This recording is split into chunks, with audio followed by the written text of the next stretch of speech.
yote kwa yote sisi tunasubiri siku ifike kujua kinachoendelea, kwa sababu kwa nafasi ya sasa ni timu ya Kenya iko uwanjani na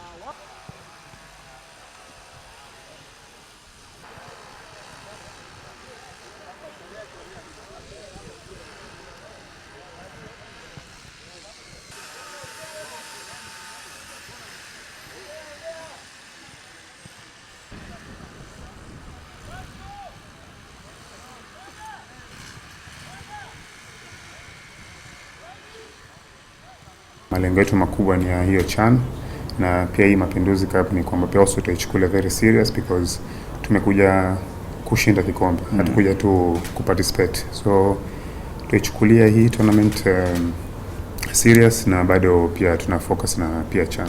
Kikosi ambacho tunacho hapa, manake pia tumekuwa na bahati kidogo, manake wakati tumewapata wachezaji ni wakati ambao kuna mapumziko kwenye ligi ya Kenya.